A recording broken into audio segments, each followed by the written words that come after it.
Hello students, ईंटें, मनके और अस्थियां लेक्चर 7 में आप सभी का स्वागत। आज हम सामाजिक भिन्नताओं का अवलोकन करेंगे। अर्थात हड़प्पा जो सभ्यता थी उसमें विभिन्न सामाजिक वर्ग थे, उन सब का अपना अलग अलग स्तर था, उन्हें साक्ष्य के आधार पर अध्ययन करेंगे। हेलो स्टूडेंट्स, सामाजिक भिन्नताओं का अवलोकन जो है उसको हम दो टॉपिक्स में पढ़ेंगे, एक समाधान और एक विलासिता की वस्तुओं की खोज। तो पहले हम एक पीपीटी के माध्यम से इसको पढ़ते हैं। समाधान का अर्थ होता है कि मनुष्य की मृत्यु के पश्चात उसे गाड़ दिया जाता था।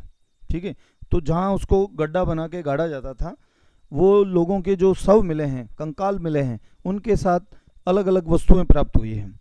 तो लोगों के बीच में भिन्नताएं थी, सामाजिक और आर्थिक भिन्नताएं पाई गई।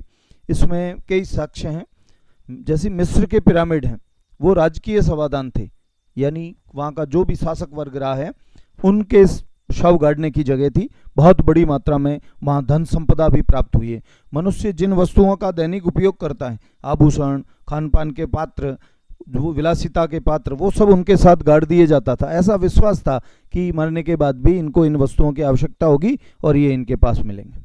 हड़प्पा में मृतकों को ग्रथ यानी गड्ढे बनाकर दफना दिया जाता था। कहीं कहीं फर्श ईंटों से बना और चिकना फर्श भी प्राप्त हुआ है, यानी वो कोई उच्च वर्ग था, ऐसा था जो शासक वर्ग हो सकता है या प्रशासनिक कोई वर्ग हो सकता है, उनके लिए वो थे। कहीं कहीं पर कुछ कब्र ऐसी थी जहाँ मृत भांड यानी मिट्टी के बर्तन और कुछ आभूषण, पुरुषों और महिला दोनों को पहनने जैसे आभूषण प्राप्त हुए हैं। हड़प्पा जो कब्रों की खोपड़ी के पास में कुछ कब्र थी, उनके खोपड़ियों के पास में शंख के 3 छल्ले मिले। शंख जो होता था उसके बने हुए गोल 3 छल्ले मिले हैं, और जैस्पर मनकों के कई आभूषण बने हुए, जैस्पर पत्थर जो था उसके बने हुए आभूषण भी मिले हैं।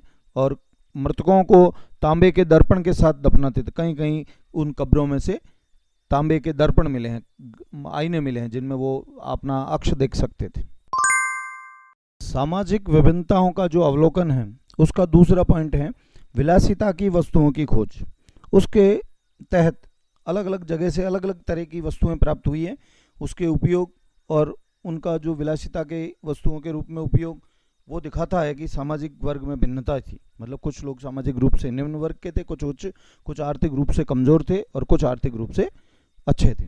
तो इसमें एक तो रोजमर्रा की वस्तुएं थी, यानी रोजाना जो उपयोग आती थी, उसमें मिट्टी के पत्थर, चकलियाँ, मृदभांड, सुइयाँ, झावा, ये सब जगह से मिले हैं। लेकिन कहीं कहीं से, कुछ घरों से जटिल तकनीक से बने हुए एक विशेष प्रकार के पात्र मिले हैं, जिनको फ्यांस कहा गया है।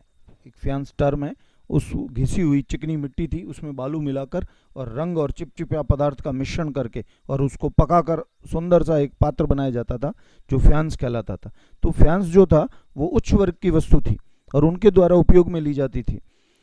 फ्यांस जो भी बने पात्र थे वो शिल्प का एक नमूना था, अतः ये बड़े शहरों, बड़ी बस्तियों यानी मोहनजोदड़ो, हड़प्पा, वहाँ से प्राप्त हुए हैं, छोटी बस्तियों में नहीं। फ्यांस के छोटे जो पात्र थे वो सुगंधित पदार्थ, इत्र वगैरह जैसे होते हैं, सुगंधित द्रव्य जो थे उनके पात्र थे। और सोना वैसे तो दुर्लभ था, कहीं बहुत कम जगह से प्राप्त हुआ है, मगर जहाँ भी प्राप्त हुआ है वो पात्रों के अंदर मिला है, उन पात्रों को संचय पात्र कहा गया है। तो स्टूडेंट्स, आज का लेक्चर यहीं खत्म होता है और नेक्स्ट जो लेक्चर है सेल्फ उत्पादन के विषय में जानकारी, नए लेक्चर में कल हम पुनः उपस्थित होंगे। Thanks for watching, stay tuned.